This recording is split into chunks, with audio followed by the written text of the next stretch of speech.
Grève des chauffeurs des taxis et taxibus ce lundi à Kinshasa. Ils dénoncent les tracasseries multiples et autres arrestations arbitraires. 52e anniversaire de Joseph Kabila et sa sœur Jeannette Kabila. Plusieurs mouvements continuent à célébrer la vie de ce grand homme, tels que l'Alliance des forces pour le bien-être des Congolais ou encore Kabila Forever des Junior Mpechi à Tchangou. Guerre de 6 jours à Kisangani, ça fait déjà 23 ans que les affrontements avaient éclaté entre l'armée ougandaise et rwandaise. Ces affrontements ont causé la mort de plus de 1200 personnes et des milliers de blessés. Et à ce jour, aucune victime de ce massacre n'a obtenu justice. C'est l'heure de vous informer. Bienvenue à tous à ce journal sur Télé 50. Vous l'avez sûrement remarqué, la circulation à Kinshasa a été perturbée toute la journée suite à la grève de chauffeurs des taxis et taxibus. Ces derniers se plaignent des abus de contrôle sur la route. Ces dernières semaines, ont-ils toujours raison? Pas forcément en croire les clients que nous avons rencontrés cet avant-midi. Seulement, la police de la route n'est pas innocente non plus. Une grève des chauffeurs des taxibus a été observée ce lundi sur toute l'étendue de la ville de Kinshasa. L'appel de 3 jours de grève a été lancé par la synergie des associations des chauffeurs pour dénoncer les tracasseries multiples et autres arrestations arbitraires dont ils sont victimes de la part de la police de circulation routière, des chargeurs, ainsi que des agents de transport. Oui, tu as grévé compte tenu que tracasseries les Makassi. Tracasseries les Makassi, c'est avec l'union sur Kamamutuka. Donc j'espère qu'il y a des choses au monde à Macadam pour les là. Ce lundi matin, cette grève s'est étendue aux taxis-motos, mettant ainsi en difficulté la population usagère du transport en commun. C'est normal de réagir. Les artères des bus étaient bondées un peu partout dans la ville. Une marée humaine marchait à pied le long de grandes artères, fatigués d'attendre un moyen de transport qui n'arrivait pas. Beaucoup ont rejoint difficilement les écoles, les lieux de travail et autres destinations. Tôt le matin, seuls les bus de la Société de transport du Congo Transco en sigle, une entreprise étatique, étaient en service. Mais à la mi-journée, des mototaxis avaient aussi repris leur activité. Tous les autres conducteurs de transport en commun ont décidé de ne pas travailler. Certains chauffeurs des taxibus qui ont tenté de sortir leur véhicule ont été agressés par leurs collègues, en connivence avec certains motards qui, eux, disent souffrir des mêmes tracasseries que dénoncent les grévistes. Certains taxibus ont été caillassés et les très rares taxibus qui ont réussi à circuler sans se faire caillasser ont fait grimper les prix de la course. Cette grève, qui n'est qu'à son premier jour, devra en faire 3, selon les chauffeurs grévistes, si aucune solution n'est trouvée à leurs revendications. L'association des chauffeurs du Congo regrette d'avoir été écartée de la commission mise en place par les autorités de la ville et la synergie des associations des chauffeurs pour juguler la crise entre les transporteurs, le service de transport et la police. Je l'annonçais au sommaire, 52e anniversaire du président honoraire Joseph Kabila et sa sœur jumelle Jeannette Kabila. L'Alliance des forces pour le bien-être des Congolais, le parti cher à Néné Nkoulou, a célébré ce grand jour. Regardez. Pour commémorer ces 52 ans de sagesse, nous nous sommes dit, étant que AFBC, nous devons nous réunir pour dire joyeux anniversaire au sénateur à vie, Joseph Kabila Kabange, l'homme, la solution de la nation et du pays. De cet homme-là, nous devons savoir une chose, et qu'il a pris le pouvoir à l'âge de 29 ans, pendant que le pays était divisé. Sous son leadership, il a réunifié le pays. Il a doté des institutions. Les premières élections démocratiques, libres et transparentes, il a quitté d'une manière civilisée, en cédant le pouvoir à son successeur. C'est le pourquoi nous en profitons pour dire joyeux anniversaire au sénateur à vie Joseph Kabila Kabange et à sa sœur jumelle Dada Jeannette Kabila pour leurs 52 ans de sagesse. Les 52 ans du président honoraire Joseph Kabila, c'était hier dimanche 4 juin et l'ASBEL qui s'est donné pour mission de rétablir la vérité sur sa gestion auprès des Congolais a profité de l'occasion pour organiser un meeting. Au-delà de célébrer ce nouvel âge, Junior Mpetshi a rappelé les bons souvenirs de la gouvernance de Joseph Kabila. Les participants à cet événement ont eu des mots très doux.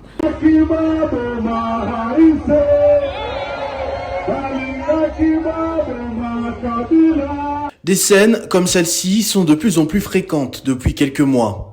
Près de 5 ans après son départ du pouvoir, Joseph Kabila occupe encore un grand espace dans les cœurs et les têtes des Congolais.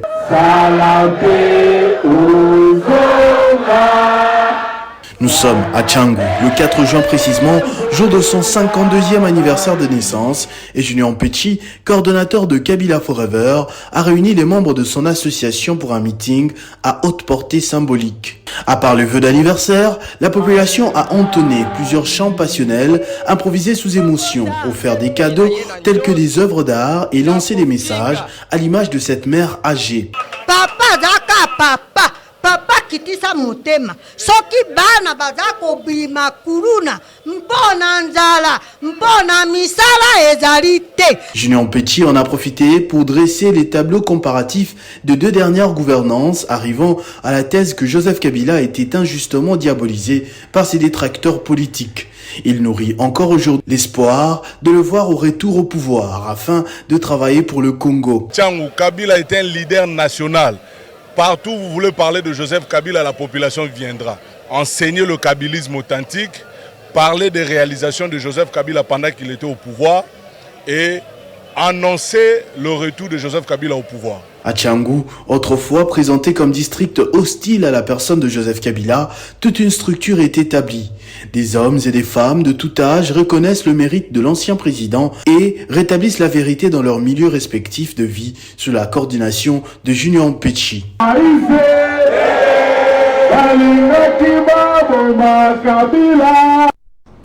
Autre chose à présent, dans le souci d'assainir l'environnement de la ville-province de Kinshasa, l'ONG œuvre pour le bien-être social en partenariat avec l'université de Kinshasa ont lancé le projet Petola Congo ce lundi 5 juin en marge de la célébration de la 51e journée mondiale de l'environnement.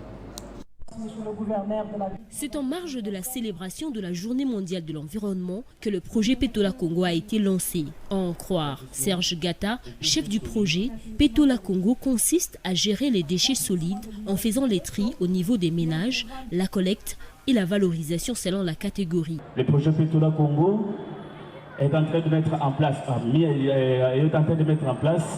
un système avec 3 types de poubelles. Une poubelle pour la gestion des déchets biodégradables, une poubelle pour la gestion des déchets plastiques, une poubelle pour la gestion des autres déchets qui seront encore triés au niveau de notre décharge finale et qui seront encore valorisés selon le besoin.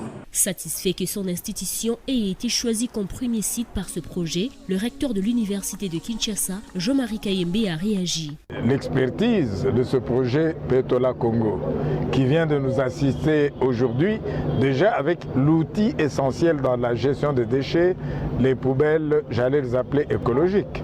Mais c'est nous dire que le tri des déchets doit commencer avant même le traitement de ces déchets. Alain Venga est coordonnateur du projet. Nous lançons officiellement notre partenariat avec l'Université de Kinshasa par rapport aux activités liées à l'assainissement de l'université. Rappelons que Petola Congo a été mise en place grâce au financement de HTC ou Glass Trading Congo. Guerre de 6 jours à Kisangani, ça fait déjà 23 ans que les affrontements avaient éclaté entre l'armée ougandaise et rwandaise. Ces affrontements ont causé la mort de plus de 1200 personnes et des milliers de blessés et aucune victime de ce massacre n'a obtenu justice. 5 juin 2000, ces jours-là, des violents combats opposaient l'armée patriotique rwandaise et la Uganda People's Defense Force dans la ville de Kisangani en République démocratique du Congo. Ces affrontements, qui ont duré 6 jours, ont fait environ 1200 morts et au moins 3000 blessés. Ces affrontements ont pour cause le contrôle de la filière du diamant dans cette partie du pays. Tout commence une semaine auparavant quand les habitants de Kisangani participaient à une immense campagne de haine entre les deux camps. Le 4 juin 2000, des militaires ougandais prennent d'assaut les centres-villes. Pendant ce temps, des colonnes de militaires rwandais se déploient dans les quartiers. La cathédrale, des hôpitaux, l'université et de nombreux bâtiments emblématiques sont touchés par ces affrontements qui ont paralysé la ville de Kisangani. Finalement, le dimanche 11 juin, les militaires rwandais parviennent à prendre les déçus et à chasser les forces ougandaises de la ville. Dans sa résolution 1304, adoptée le 16 juin 2000, les conseils de sécurité des Nations Unies avaient ordonné au Rwanda et à l'Ouganda de fournir leur répartition pour les pertes en vie humaine et les dommages matériels qu'ils avaient infligés à la population de Kisangani. Pour réagir à ces affrontements, la Cour internationale de justice avait condamné l'Ouganda à réparer les effets dévastateurs de son invasion du Congo, et à payer des dommages proposés par les autorités congolaises à hauteur de 6 à 10 milliards de dollars. Elle avait laissé l'Ouganda et le Congo convenir à l'amiable du montant de réparation de ce qui n'a jamais été fait jusqu'à ce jour. À ce jour, 23 ans s'y sont écoulés, aucune victime n'a pu obtenir justice, tandis que le chef militaire rwandais et ougandais impliqués dans ces désastres n'ont jamais été interpellés. Les uns et les autres étaient retournés au Rwanda et en Ouganda où ils poursuivent leur carrière dans les appareils d'État des deux pays. 80 chefs des entités territoriales décentralisées et déconcentrées de la province du Haut-Ouélé prennent part à Isiro à l'atelier de renforcement des capacités sur plusieurs thèmes. C'est le gouverneur de province Christophe Bassian Nanga qui a lancé l'activité ce lundi. Regardez. Dans sa résidence officielle à Isiro, le gouverneur du Haut-Ouélé reçoit les honneurs des forces de l'ordre avant de faire son entrée dans cette salle polyvalente.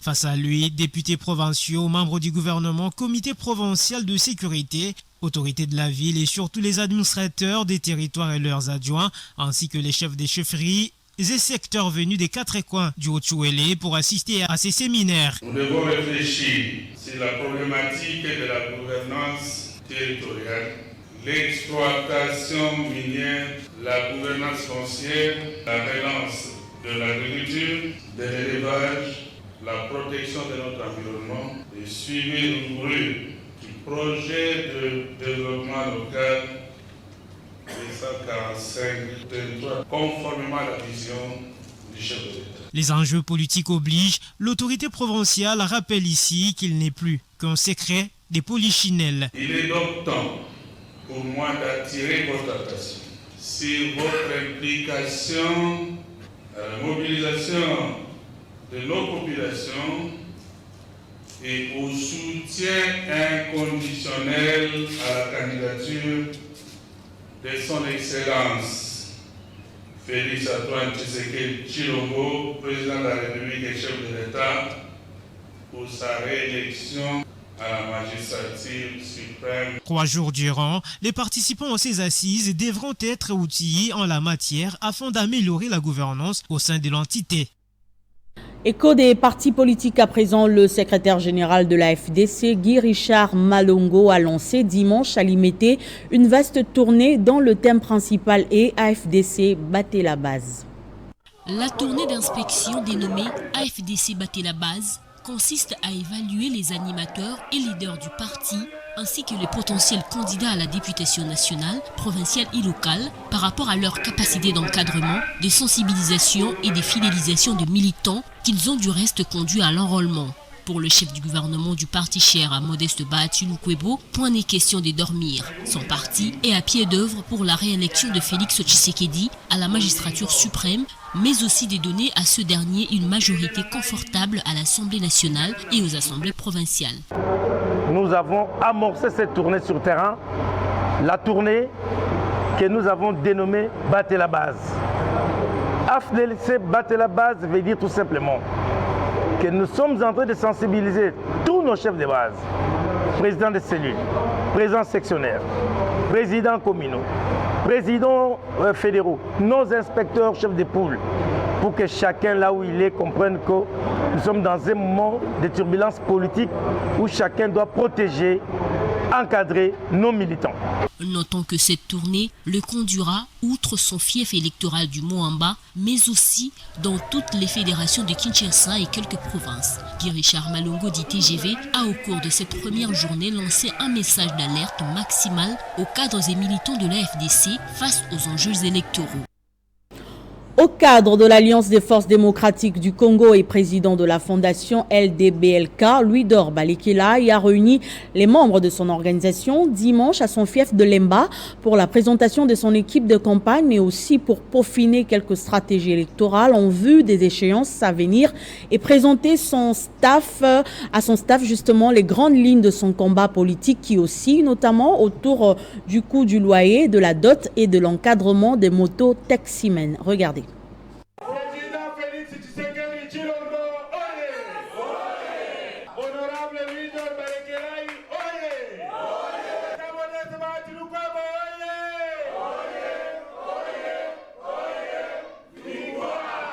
Déterminé à récupérer son siège dans le district du Mont-Amba, gagné lors des législatives de 2018, Louis-Dor Balekelai, au cadre de la FDC et président de la fondation LDBLK, met toutes les batteries en marche et galvanise ses troupes. Après avoir installé il y a 2 semaines dans les communes de Ngaba et Lemba ses équipes de campagne, Louis-Dor Balekelai a installé ce dimanche ses commandos dans les communes de Kinseso, Limete et Matete. Je peux dire haut et fort, sans la moindre peur d'être contredit, que j'ai quadrillé la circonscription du Moamba pour remporter mon siège à la députation nationale au mois de décembre prochain. Comme l'opinion le sait, j'avais été élu avec 16 400 voix en 2018. Mon siège a été vendu par l'ancienne Cour constitutionnelle et je suis resté constant dans mes convictions et je suis sûr qu'avec la détermination du président de la République, Félix Antoine Tshisekedi Tshilombo, qui tient à organiser des élections les plus crédibles possibles et transparentes, avec le soutien moral du président statutaire national de mon parti, le professeur Modeste Bahati, et de l'ensemble de notre parti, l'AFDC, mais aussi des membres de ma fondation, je vais récupérer mon siège pour siéger à l'Assemblée nationale, à la législature qui va venir en 2024. Et nous invitons à voter à la présidentielle pour le président Félix Tshisekedi Tshilombo. Pour rappel, la circonscription électorale du Mont-Amba compte 5 communes et 67 quartiers. Et c'est dans la grande salle de la paroisse Fatima que s'est tenue la conférence débat du parti politique congolais pour la bonne gouvernance le week-end dernier, animée par son président national Moussimwa Israël, s'est assise sur le choix du parti à soutenir le prix Nobel de la paix Denis Mukwege comme une opportunité pour un leadership fort, responsable et transformationnel. Justice, bonne gouvernance, paix et développement durable, telle est la devise du Parti congolais pour la bonne gouvernance, PCBG, qui ne jure que sur l'éventuelle candidature du prix Nobel de la paix 2018, Denis Mukwege. Au cours de cette conférence débat, le président national du PCBG, Moussimwa Israël, présente Denis Mukwege comme une opportunité pour un leadership fort, responsable et transformationnel de par ses qualités, ses valeurs et ses réalisations. Il y a des associations qui s'organisent ici et là pour demander au prix Nobel de l'accompagner. Ses qualités internes, donc pour lui c'est l'amour, pour lui c'est la paix, pour lui c'est la bonté, pour lui c'est le pardon, pour lui c'est la réconciliation, pour lui c'est la justice. Ce sont des qualités qui incarnent. Au sujet de la loi électorale, le PCBG demande que cela soit assaini, corrigé ensemble avec toutes les parties de l'opposition. Le pays va mal, le processus électoral est mal parti. Les élections ne seront pas crédibles. Le processus électoral manque de l'éthique. Il faut que les gens sachent est-ce que le fichier électoral n'est pas corrompu. Il y a des doublons. Il y a des endroits où on a enrôlé des enfants. Il faut corriger ça. Et si on ne corrige pas ça, donc il y a quelque chose qu'on est en train de cacher. Le PCBG, parti créé depuis 2005, figure parmi les 400 000 signataires de la pétition, partis politiques et membres de la société civile ayant demandé à Denis Mukwege de se présenter aux échéances électorales de décembre 2023. Odette Mutunzambi, cadre du parti politique FIDEC, a échangé samedi dernier avec la jeunesse de la commune de Bandalungwa, occasion pour elle d'appeler à la lutte contre l'insalubrité et les antivaleurs dans cette municipalité. L'ambiance est sans doute au rendez-vous. Ces rassemblements et l'initiative d'Odette Mutunzambi, membre du Front des indépendants pour la démocratie chrétienne, FIDEC en abrégé. Elle a réuni samedi dernier un nombre important de filles et garçons de la commune des Bandalungwa pour les prêcher de la vision qu'elle porte pour cette partie de la capitale congolaise. Accompagnée des autres membres des FIDEC présents à l'activité, Odette Mutunzambi a, au cours de ces échanges, trouvé des mots justes et clairs pour cet auditoire qui lui a tendu oreille pendant 2 heures. Lutte contre l'insalubrité et les antivaleurs dans la commune des Bandalungwa est la thématique au cœur de cette rencontre. Il faut propriété et vision chef de l'État. Vision et quartier na quartier.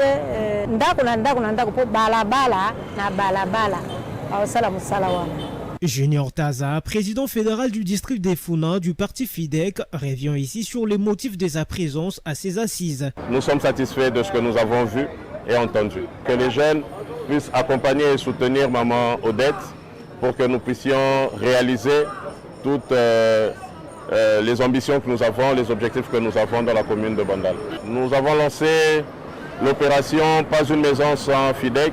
Et nous voyons que notre cadre, maman Odette, est en train de matérialiser cela ici dans la commune de Bandalungwa. Et signalant que c'est dans une ambiance bon enfant que s'est achevée l'activité.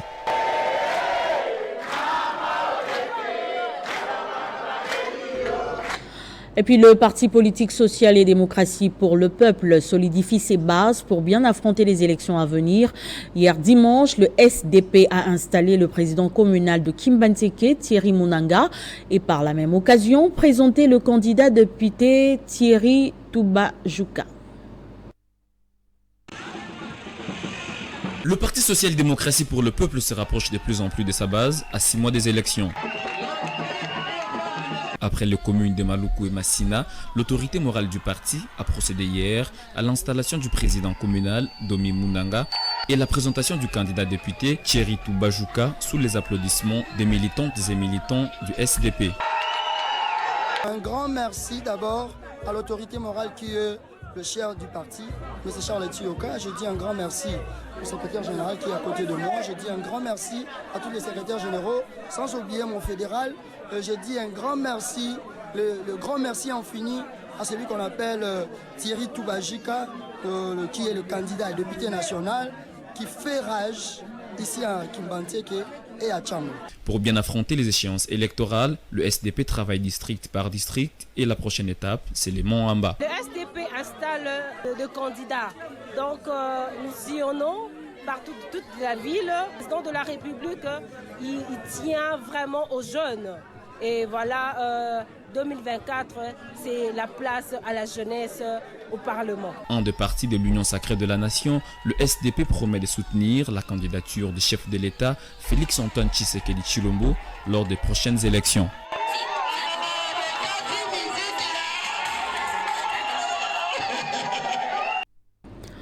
On s'envole pour la province du Haut-Katanga pour parler de l'inauguration du pont Lumbembe à Sakania ce lundi d'une capacité de 40 tonnes. C'est un don du député national Serge Chembokonde pour la satisfaction des habitants de ce coin.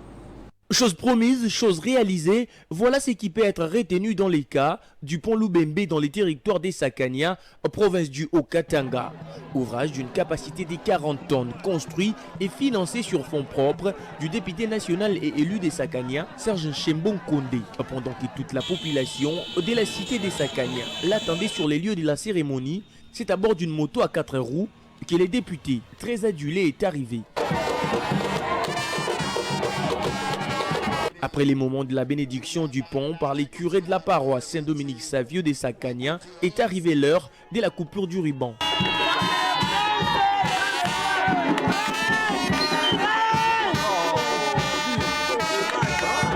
La coupure du ruban terminée, c'est lui que ses électeurs appellent affectueusement Équilibre à procéder au lancement des travaux des réhabilitations de la route menant de la mission catholique jusqu'à Selengue. À la totale satisfaction des bénéficiaires qui n'ont pas raté l'occasion de remercier leur député très aimé et doublement élu, Serge Chembon-Kondé.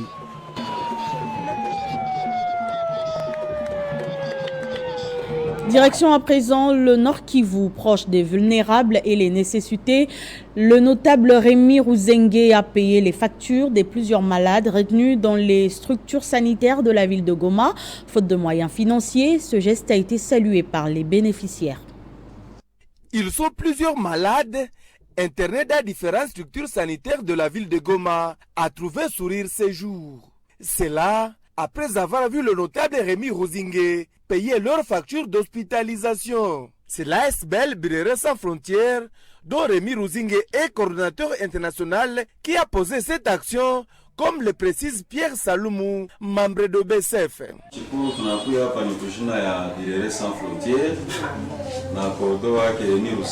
Si nous sommes ici, c'est au nom des Birere Sans Frontières et son coordonnateur Rémi Ruzengue. C'est pour rendre visite à nos amis en difficulté qui ont été retenus à l'hôpital pour manque d'argent. Alors Rémi Ruzengue nous a envoyé pour les payer. Sourire aux lèvres, ces malades peuvent rentrer chez eux après avoir reçu chacun sa preuve de paiement de la part de la délégation des Birere Sans Frontières. Chose saluée par ces malades. Je suis très contente car je ne m'attendais pas s'il y aura un jour spécial comme celui-ci où Rémi Ruzengue a pensé à moi. Il vient de me faire sortir de l'hôpital. Que Dieu le bénisse. C'est d'ailleurs mon député. Je l'avais voté aux élections passées et cette année encore je vais le voter. Le même jour, la délégation des Birere Sans Frontières est allée remettre des tôles et du ciment pour la construction de l'église Assemblée pentecôtiste Chamima toujours à Goma. Les chrétiens de cette maison de Dieu ont aussi remercié Rémi Ruzengue pour sa contribution. Revenons à Kinshasa où les députés nationaux Lambert Mendeo Malanga, élu de Lodja, est allé au secours des habitants du quartier Office de route totalement délabré à cause d'une forte érosion. La fondation Echuka qu'il dirige a débuté les travaux qui sont exécutés à la grande satisfaction de la population de ce quartier. Nous sommes dans le quartier Office de route, précisément à Lodja, dans la province du Sankoro, où cette avenue, en près de 5 ans, se trouve dans un état de délabrement très avancé. Des fortes érosions ont pris surface cause de l'écroulement de maisons, de parcelles englouties, et la traversée de ces ravins s'effectue dans des conditions à haut risque. Dans sa générosité légendaire, Lambert Mendeo Malanga vole à la rescousse des habitants de ces coins. La fondation Echuka de Lambert Mende a, après constat, débuté les travaux de réhabilitation de cette avenue sur fonds propres. Travaux exécutés à la satisfaction de la population de ces quartiers.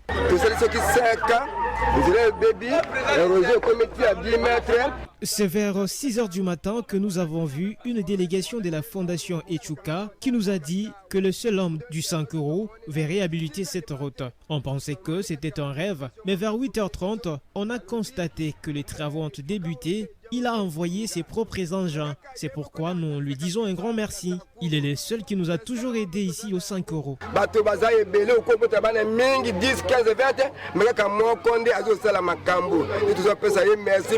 A noter que plusieurs dizaines de familles sont depuis quelques jours sans abri après avoir perdu leur maison dans ces érosions lors des dernières pluies datant du mois d'avril, d'où l'expression de reconnaissance de la population de ces quartiers, surtout les sinistrés, à ces gestes louables de Lambert Mendeo Malanga. La fondation Echuka demeure à l'écoute des problèmes de la population pour y apporter des solutions idoines.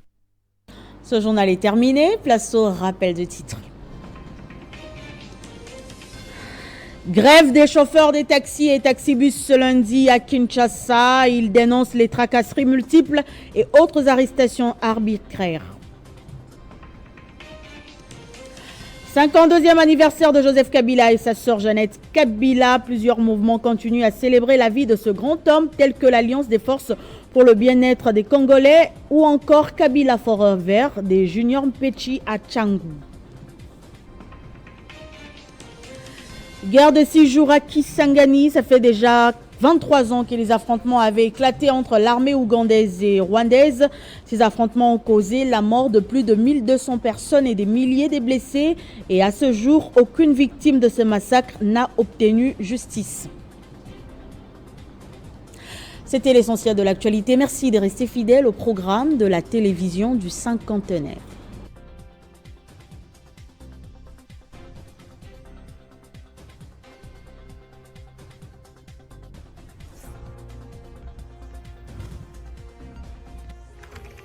L'actualité reste continue. La cellule de communication de son Excellence Madame la Ministre des Mines informe le public que les personnes mal intentionnées se font passer pour les membres du cabinet de la ministre en utilisant des fausses adresses électroniques, des faux comptes Facebook, Twitter, Instagram et des faux numéros de téléphone dans le but d'arnaquer et de rançonner des paisibles citoyens contre de fausses promesses. À cet effet, le ministère des Mines en appelle à la prudence, décline toute responsabilité quant à ceux et précise que les seuls créneaux pour contacter le cabinet de la ministre des Mines sont les suivants: info@mines.gouv.cd. Pour les réseaux sociaux, voici les comptes officiels du ministère des Mines: Facebook @MineMineRDC, Twitter @MineMineRDC, LinkedIn @MineMineRDC et Instagram @MineMineRDC. Par ailleurs, la cellule de communication de son Excellence Madame Antoinette Samba Kalambayi, ministre des Mines, ignore totalement l'existence d'un numéro WhatsApp +243 833 868 396 détenu par un certain Mike Sébastien Kiakanga, dont le nom n'est pas repris parmi les membres du cabinet, et dément avoir responsabilisé un fictif de réceptionner des CV des candidats moyennant un quelques paiement d'achat des fiches qui n'existent nulle part dans les cabinets pour leur engagement à l'inspection générale de mines. Fait à Kinshasa le 3 juin 2023 pour la cellule de communication Chimalukuku Franci. Boulouba Ibukata, comité de gestion, mise au point de la communauté Balouba, réunie au sein de l'association socioculturelle Boulouba Ibukata. C'est une amertume dans le cœur que je venais d'apprendre la triste nouvelle selon laquelle la fondation Mzé Laurent Désiré Kabila a été vandalisée dans la nuit du 1er au 2 juin 2023. En ma qualité du président de tous les Balouba, je condamne avec la toute dernière énergie ces actes de barbarie. Actes qui prisent la provocation et c'est inacceptable. Mzé Laurent Désiré Kabila, c'est un ancien président de la République démocratique du Congo. Il ne mérite pas ce genre de barbarie. Toute la grande communauté proteste avec véhémence, non seulement contre le caractère absurde de ces drames, il interpelle également les autorités et les services attitrés d'être plus regardants à l'égard des ces inciviques pour qu'à jamais pareil acte ne se reproduise. Autant la communauté Boulouba Ibukata interpelle les autorités et les services attitrés d'être plus regardants à l'égard de ces inciviques pour qu'à jamais pareil acte ne se reproduise. Autant prévient-elle ces inciviques qui troublent impunément l'ordre public et la tranquillité, qui brisent la quiétude, de s'abstenir définitivement de tels actes dont personne ne saurait contenir les conséquences incalculables qui en découlent. Boulouba Ibukata suit de près cette situation et exige que toute la lumière soit faite sur ce drame et attend voir que justice soit faite.